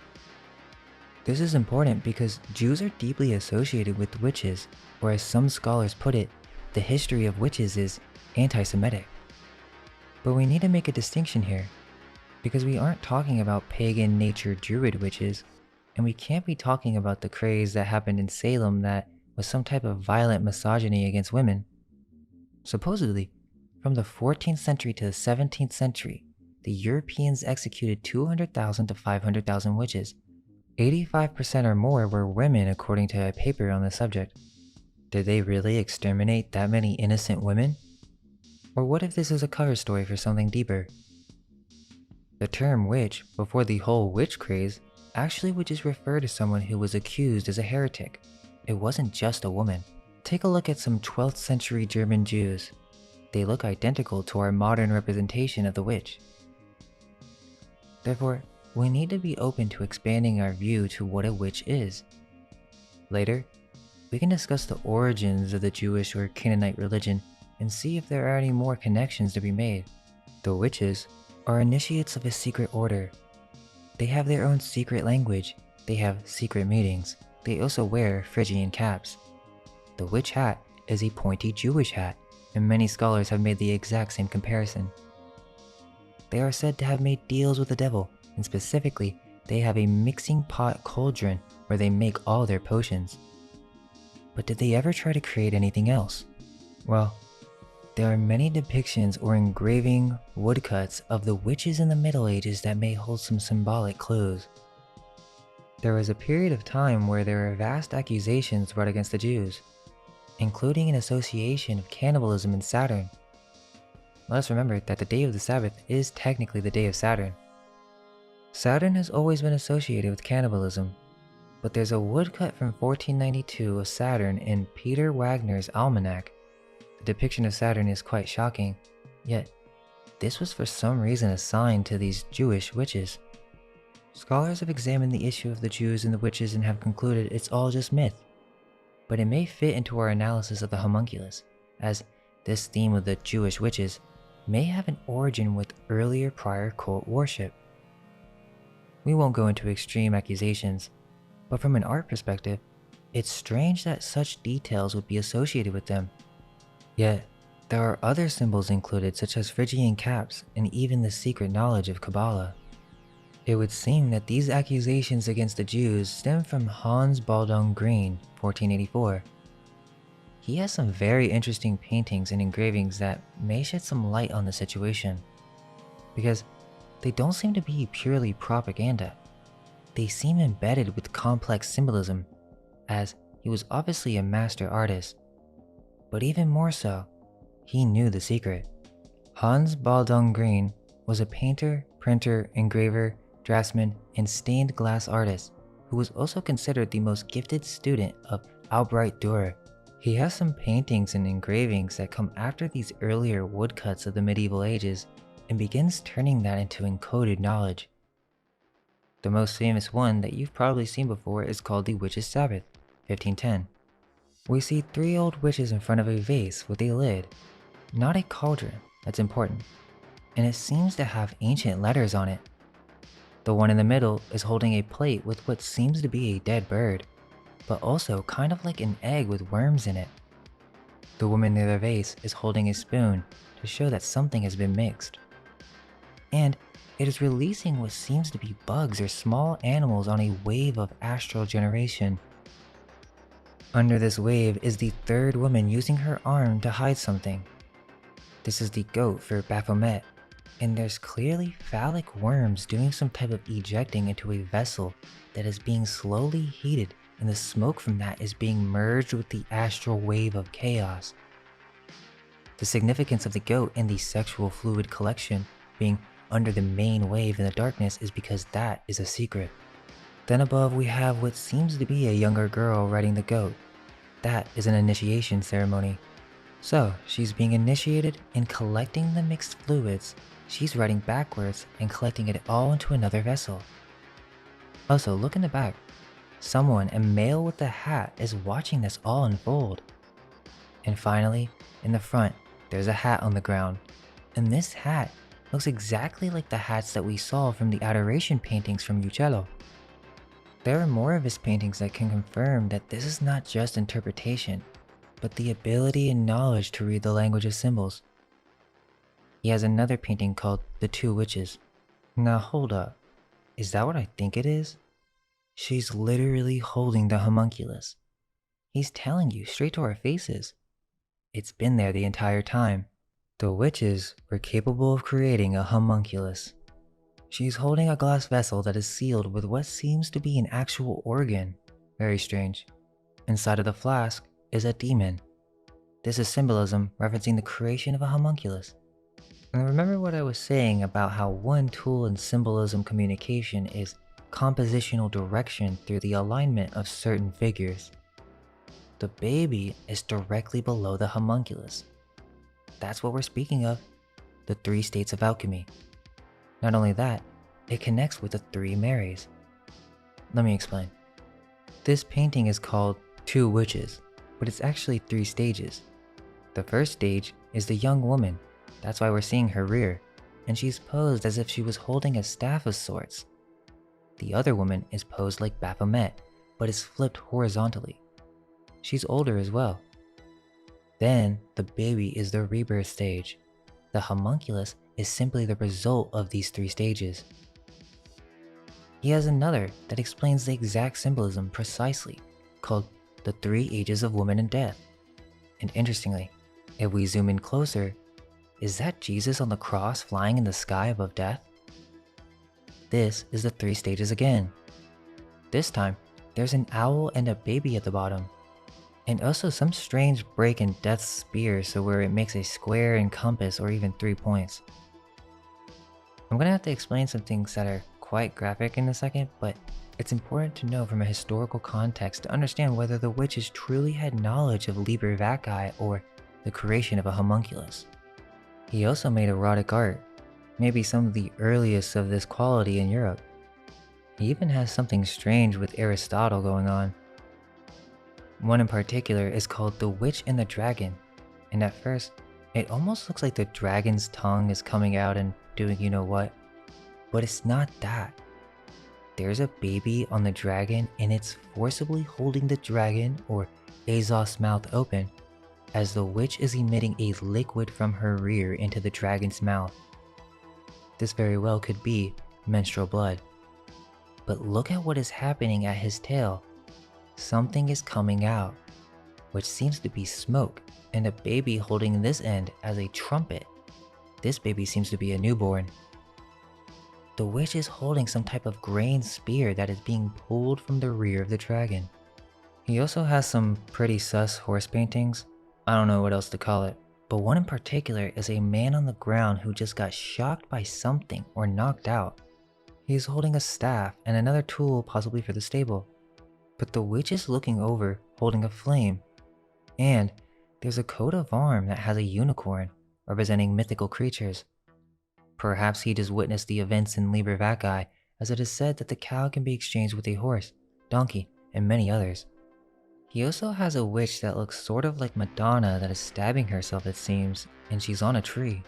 Another one too of Lucretia. There's a painting called The Holy Family in a Landscape. It's interesting because the Virgin has a bowl in front of her with blood. Not sure why. And then behind her, there's a man unraveling the landscape, or in this case, reality since it's a painting. And he is revealing something that is hidden and looking down inside. It seems to be an angel with red wings flying inside of a dark room with fountains. Then there's a painting of Jesus and it's called Appearance of the Risen Christ to Mary Magdalene. This shows Mary Magdalene on her knees in front of Jesus as he rises from his tomb. But in the background there's a woman in shock pointing to the tomb and there are baby angels flying out. This pretty much confirms that the early Renaissance artists did indeed have the knowledge and were embedding it into their paintings. It also connects the subject of the homunculus to the witch, and that there may be something more to this story than just made up myths. That's huge because then it shows that there was a shared language between different artists and that they all used similar symbols. They knew about the homunculus. There's actually an earlier woodcut of the Sabbath from ball dung that is harder to find. This one is the same idea and you can see the similarities, but there are some big differences. There are 3 witches, but one of them is dressed and looks to be a Palatine count with his flag. The woman in the front is holding a vase and is emitting astral chaos or the primal substance from the vase, and the woman behind her is holding a vase or vessel to capture something being thrown by a man in a tree. But that's not a man, it's Pan or a demon. So our Baphomet is climbing a tree and throwing something into the mixture, but there's nothing to be seen. Now remember, this is the exact composition as the one we saw earlier. So let's look in the bottom left again. We see similarly death under the tree hidden, but there's also this strange worm looking thing again. This time, it's ejecting what seems to be white blobs of aqua fluid under this Pan figure. So this shows the witches were using the fluid given from Pan or Baphomet, the horned god, and then using that mixture in their vase to create something for this Palatine leader. While in the background, we see an Athenor, some type of smokestack is coming out of it. Then to the right of the Palatine, there's a massive flask or vessel with a lid. Then behind it, there's a dead bird, or if you look at it from a distance, it's the exact same bird that we saw in the Tree of Life crucifixion paintings. The Rosicrucian bird. What is that doing there? Now we are entering a very bizarre subject that receives little to no attention in scholarly circles. If the ancients were indeed looking for ways to create life without the need for sex, if you can use a glass vessel, then you can use an organic vessel. Now this topic is already graphic as is, so the details will be left out for you to conclude. But the question is, did the ancients ever consider some type of rectal birth? That may seem like the most ridiculous thing you've ever heard, but bear with me, as that organ has extreme flexibility and would serve the purpose of a vessel, and regardless if it's true or not, we're discussing whether the ancients considered that idea, specifically the alchemist. The reason we bring it up is because, well, it seems that the medieval artist had some type of fascination or obsession with the anus. It's actually shocking to see how many examples of this phenomena can be found, and there are different categories as well. These artworks show people being reborn as homunculus, who are then pooped out by a demon Baphomet. These are the Hellmouth paintings. There are different variations of this, but typically you'll see a face in the pelvis area. You've all seen these creatures too. There's a famous painting of St. Augustine being presented a book by the devil. Now, there are some interesting details in this painting. The Pope figure is gripping the black fabric from inside his robe around the staff, showing that this is some sort of hidden or dark deal. In the background, there are 3 men standing from a higher vantage point.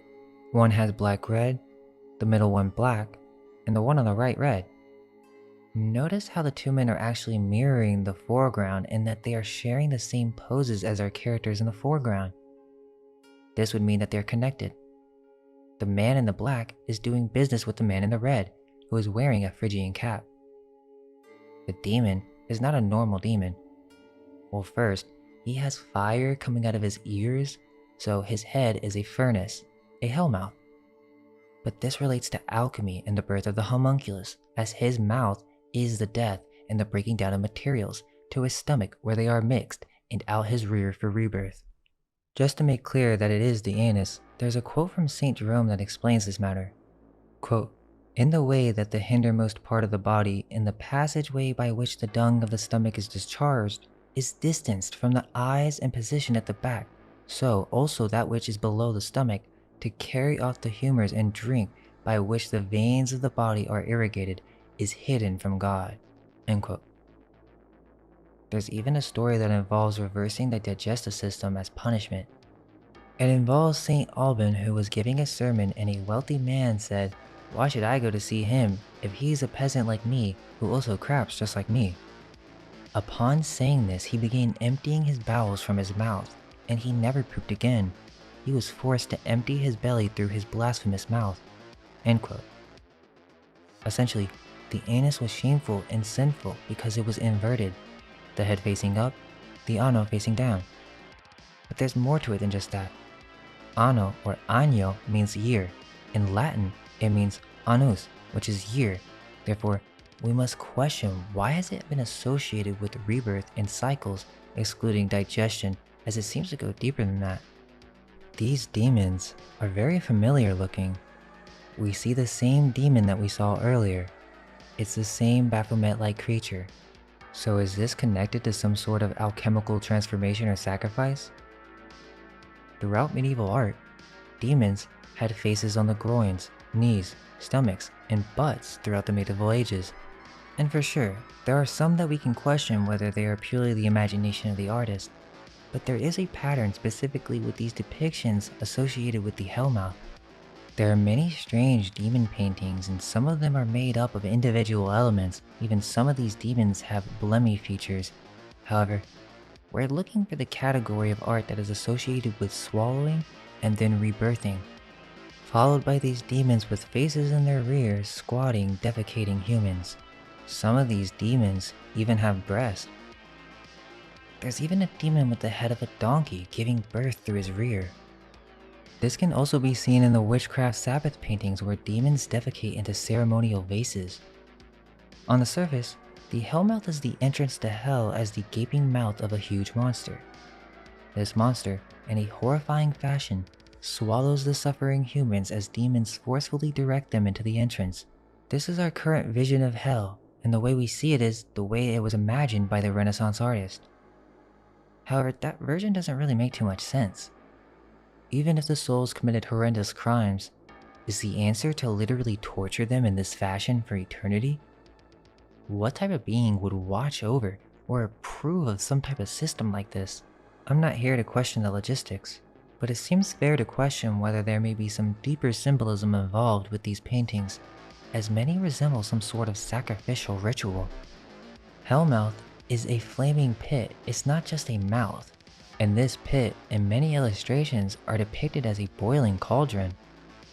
This too can be seen on many medieval artworks. This resembles the fires of Moloch. In older depictions, we can see a mixing pot and demons throwing animals into what seems to be a mixing bowl. In fact, some of these depictions look exactly like an Athenor. The worship of Moloch is described in various biblical texts, often involving the burning of children as sacrificial offerings, a horrifying practice that eerily mirrors the tormenting flames and suffering souls found within the Hellmouth. If we were to consider that time has gone missing and that these practices were actually far more recent, perhaps there may be some overlap, as let us remember how many witches were killed during the witch craze. The Hellmouth may be representative of some secret process that is hidden from God because it is inverted and blasphemous, as we see the same symbols repeating. There are many variations, some where the demons even resemble Krampus, and some of these seem to be very focused on the torture aspect. Many of these Hellmouth paintings with the Krampus also have humans that look smaller than the rest, which give the impression that these are children. But why would children be going to hell? This is a 14th century painting and it is conserved in the Pinacoteca Nazionale in Bologna. In the close-up, we see a demon eating a human and the demon is in chains. That's key to know. So this is some type of machine. It's obviously much larger than the other smaller demons, which many are hybrid creatures. The humans are being rebirthed and separated into different categories, being tortured and placed into pots. If we look at the original painting, we're actually seeing some sort of last judgment, but this one has a marriage ceremony at the top. There's a womb-like portal with crescents and blood is seeping from this marriage as it flows down, perhaps the angel of Gabriel, as then it releases into the head of the demon. Giovanni de Modena, the Inferno, 1410, features another insane depiction. We see that a woman or a man with long hair is being born from the demon, and it kinda looks like the shape of a mitre from a distance. The demon again is chained. That means someone is controlling it or keeping it locked up, and it's underground. The humans are getting some type of spherical object shoved down their throat, some prepared recipe. The red demon that looks like a red angel has a demon behind him pouring gold into a bowl. If we zoom out, again, it's a sort of last judgment type picture, but it's not quite the same. This perhaps is Michael as there's a sword. Also, there are people in the hanged man position. This looks like an occult ritual of transformation. Look at the queen witch who is not suffering. Also, in the bottom left corner, we see hybrid creatures like the centaur, so chimeras are being created. There's another fresco near this by Giovanni that is called The Return of the Magi, 1412. We literally see some type of building or factory because there's a chimney and a crescent on the roof. We also see that this boat is being driven by Hermes, showing that it may be alchemical in nature. It also looks very similar to the building in the Life of the Hermits painting by Uccello. Another painting of a demon birth that has all the same symbols from before the 1400s. It's the Inferno of Taddeo de Bartolo from 1390. This one is interesting because the Ano is depicted as a frog this time. The frog is an alchemical symbol for spontaneous generation. Remember the story of raining frogs? We also see the same androgynous symbol with the demon holding two babies, which is completely unnecessary if this is supposed to be punishing people for their sins. It makes more sense that this is some reference to a secret process. There's one painting of this that may have the answer behind what's going on with these images, and without a shadow of a doubt, it connects it to the subject of the homunculus. It's from Francesco Traini, a fresco from 1340, and it may be the earliest illustration of this quality depicting such an act. It's very hard to believe that this is from before the 1350s. This one is far more occult, and it seems to be a ritual. It's also a part of the Last Judgment series. This is some type of alchemical wedding, and to the right of the painting, there's the hell. Now let's take a look at the close-up. We see a hermaphroditic demon in flames holding two babies in each hand, and a baby is being eaten and born at the same time. The demons that we've been looking at seem to always have 3 heads. what are all these details, including the same harvesting of gold at the bottom? William Blake also seems to be aware of this hidden symbolism with his The Great Red Dragon and the Beast. Well, Fra Angelico, we looked at some of his paintings earlier. He has 2 Hellmouth paintings that are terrifying. And there are many more, even one that has 3 humans being eaten or regurgitated as he holds 2 snakes and sits on an alchemical pot. Giotto, the guy we went over in the earlier sections with the Adoration of the Magi, well, he also painted one of these strange demon things. The symbolism changes slightly, but the 3 is still there with the snake going through his head. There's this one detail in here specifically that's insane. It's a small section where there's a man and a woman, and these demons are forcing them to marry or have intercourse. On closer inspection, it doesn't seem to be a man, but Pan, and he has a bag of gold as an offer. He seems to be trying to seduce this woman to giving birth as she looks pregnant. There's also a basilisk reptile creature on her back. Seems to be that the artist is trying to represent a way in which these demons would replicate and create new hybrid beings. That's not to argue that it's true. It's simply to state that Giotto was so aware of the knowledge of alchemy that he even had a storyline in here that explained how they reproduced. These demons are torturing the new souls so that they can create new hybrids. It's not just things that go into the mouth, it's also things that come out. Demons, chimeras, even Jesus taking souls out of the Hellmouth. Is the Hellmouth a depiction for some type of workflow or event that involves cataclysms and apocalypse and alchemical technologies for creating a complete wipe and or baptism of a whole civilization? This was a transformation process where humans would be reborn again and then made holy. That is why they needed to suffer like this, so that they would accept the new age of the new church. Alchemy in the Homunculus is deeply integrated with the creation of cataclysms, manipulation of weather, as mentioned in Liber VACCAE. This is actually one of the abilities of the god Homunculus. So there are a few reasons why I feel these paintings are alchemical in nature. The Hellmouth paintings are a part of the Last Judgment paintings. The Last Judgment is a recurring theme in Christian art, depicting the second coming of Christ and the final judgment of all souls. In these works, the saved are often showed ascending to heaven while the damned are cast into the fiery Hellmouth. These paintings, in a way, are even more shocking as it shows how people are being transformed into holy saints. The Last Judgment and the second coming of Christ depict essentially a repopulation scene. The Last Judgment is a scene that depicts the second coming of Christ, an apocalyptic scene showing a split where one half of the crowd is saved and the other half is being tortured. All the demons giving birth are typically associated with the Last Judgment, so that means this androgynous being that we see giving birth is swallowing all the souls during the Last Judgment. The idea is that Jesus will come in 2,000 years and watch over this event as a presiding judge. This is common throughout early Christian art, and we see the same 3, the Trinity, the same symbols, some that look like a square and compass. The strange part is that Jesus and sometimes Mary will watch over this and see all these people getting tortured as their souls get sent to hell for eternity. That story doesn't make too much sense with the kind, loving Jesus that we're told in the Bible to love your enemy. So then, is this really torturing souls? This is a 15th century fresco in the Church of St. Anne in France. We see trumpets, giant Jesus, and even Krampus in this one. There are very strange manuscripts showing giant Jesus watching over babies being reborn out of graves. The people in the bottom are getting thrown into the Hellmouth, and the group to the right of the angel is being led to heaven or the kingdom.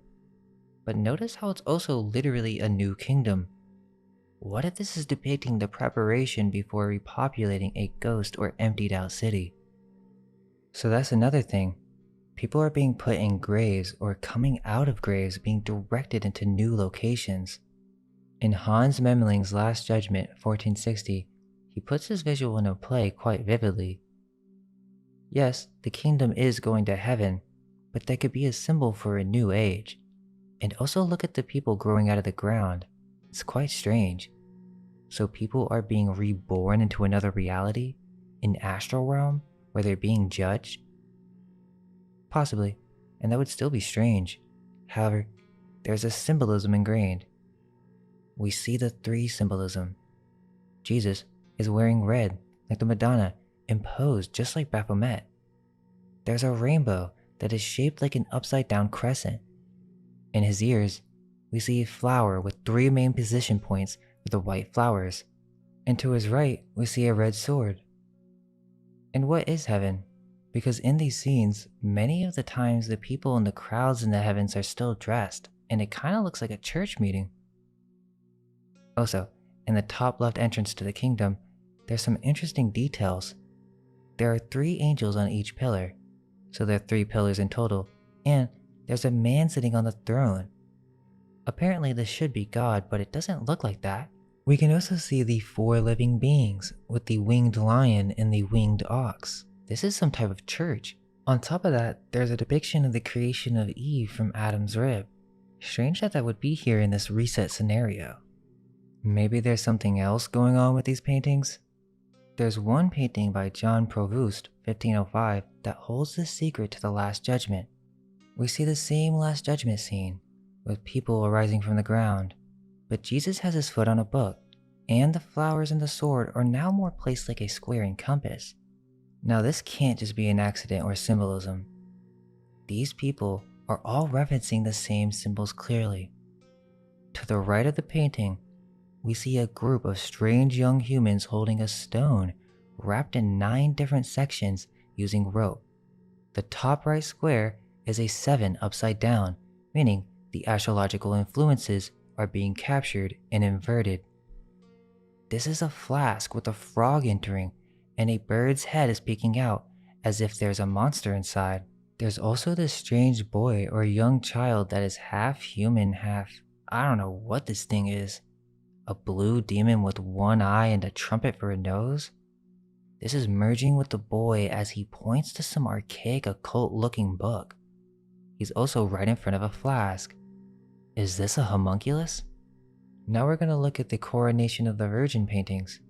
Here's a painting by Enguerrand Quarton, which is the Coronation of the Virgin from 1454. What we see is Mary is being crowned by a mirrored Jesus as the Queen of Heaven, and she has those hand poses. We also see that she's using this crown as a nest for the Holy Spirit. It seems to be a direct symbol to the Rosicrucian pelican. In the heavens, we see the entire church witnessing this event. In the background, we see the red angels, or they seem to be newly born souls that are arriving into heaven, representing the blood behind Mary and for the Rosicrucian dove Holy Spirit. And there also seems to be a crowd of naked boys. It does not seem like they're angels because you can see the exact same group underneath the ground to the bottom left of the image. Beneath the Virgin is Christ on the cross, and we see this event taking place. People are being taken up from the ground and then being judged onto whether they can live in these new cities. It doesn't look like heaven to me. Interestingly, where the cave is, we also see some strange symbol of a man dressed in a star costume. And there's a wolf in sheep's clothing or sheepskin.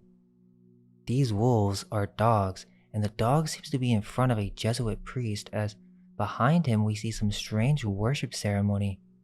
The Coronation of the Virgin Mary can be seen in many early Christian paintings, and many are embedded with occult symbolism.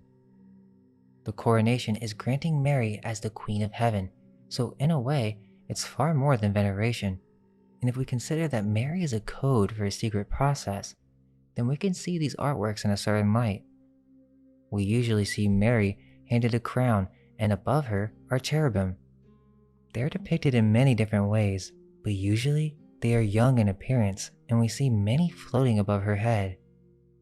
It's not clear what this has to do with the coronation, but in the right context, it fits with our alchemical analysis. Now as we've entered the realm of the mad, let's take a look at the most mysterious and symbolic alchemical text. There's an alchemical drawing from Janus Licinius and Petrobonus in the 16th century known as Pedrosa Margarita Novella, the new pearl of great price. We see the same stuff that we've been seeing this whole time, just now from a different point of view. We see a red queen in a tree, and this tree is being burned at the root. The tree is contained in the most inner circle, which is red and resembles brick, so it's an oven or an athanor. There are also two priests with Phrygian caps directing this event. One is taking care of the union of opposites, and the other is pointing to the stars for astrological influence. So what's happening? Well, there are multiple stages or inner circles. The very far outer wall, or the closest circle to the foreground, is separated, and we see another marriage, and in the center, there's some type of bird or basilisk-like creature with the 4 colors of alchemy, indicating that this is the final work. Then, the other walls have some interesting symbols. On the first wall with graffiti, we see a cow. So obviously, the cow or the ox is integrated within this alchemical symbolism of the homunculus. We see on the same wall a newborn laying down. 2 men are pointing to a union happening. One is the spiritual body creation, and the other is the physical, and they are uniting. Interesting that this unification is happening in the middle of the big 3 circles, and it has a lion. There's also another symbol on the red wall that seems to be some type of bee with a serpent tail, but it's not perfectly clear. This is the mystery of Azoth, the use of prima materia, Mary, the Virgin, the Red Queen, and she also represents this hidden knowledge of the Tree of Life. The red angels are another form of the homunculus. The red angels are seraphim, and the other baby angels that are blue are cherubim. Notice a similarity from seraphim or seraphim to teraphim. Seraphim are fiery angels that protect the throne of God, but they also serve as his agents of purification. Quote, "In the year that King Uzziah died, I saw the Lord sitting upon a throne, high and lifted up, and the train of his robe filled with the temple. Above him stood the seraphim. Each had 6 wings. With 2 he covered his face, and with 2 he covered his feet, and with 2 he flew. And one called to another and said, Holy, holy, holy is the Lord of hosts. The whole earth is full of his glory. And the foundations of thresholds shook at the voice of him who called, and the house was filled with smoke. And I said, Woe is me, for I am lost, for I am a man of unclean lips, and I dwell in the midst of a people of unclean lips. For my eyes have seen the King and the Lord of hosts. Then one of the seraphim flew to me, having in his hand a burning coal that he had taken with the tongs from his altar. And he touched my mouth and said, Behold, this has touched your lips. Your guilt is taken away, and your sin atoned for. So they take part in this judgment process. But it's not just babies. Mary herself, one of these red angels, and the works of Hildegard von Bingen, who depicted surreal mystical visions. However, under the right lens, they're quite alchemical. We see angels of red, pregnant with a man in the stomach, and these angels are hybrid-like creatures, very archonic in nature. An angel would be beyond our understanding, as seraphims are from another dimension. They would be similar to Enochian magic, having a language beyond our understanding, and even perhaps a form beyond our understanding. This is similar to the Ophanim, which is a vision of Ezekiel describing some strange higher metaphysical beings with many eyes. The Ophanim is some type of reset device that initiates this event and calls upon the seraphim. Perhaps we're speaking of an advanced metaphor representing the wheels of some cycle, or perhaps a mechanical device for initiating cataclysms. Let's keep in mind that the Ark of the Covenant does have 2 cherubs. Also, in ancient art, chariots are typically associated being pulled from hybrid creatures. In Revelation chapter 4, verses 6 through 8, the passage reads, quote, Before the throne there was a sea of glass, like crystal, and in the midst of the throne and around the throne were 4 living creatures full of eyes in front and in back. The first living creature was like a lion, the second living creature like a calf, the third living creature had a face like a man, and the fourth living creature was like a flying eagle. The 4 living creatures, each having 6 wings, were full of eyes around and within, and they do not rest day or night, saying, Holy, holy, holy, Lord God Almighty, who was and is to come. End quote. The 4 cherubim of the throne of God can also be connected to the 4 elements, the 4 ruling signs of the zodiac. This would be winter for Aquarius, Scorpio for fall, which Scorpio is also the eagle or the phoenix, then Leo, summer, and then Taurus. They each have 6 wings, means if you split them down the center, you get half the zodiac, so 6. So these seraphims, since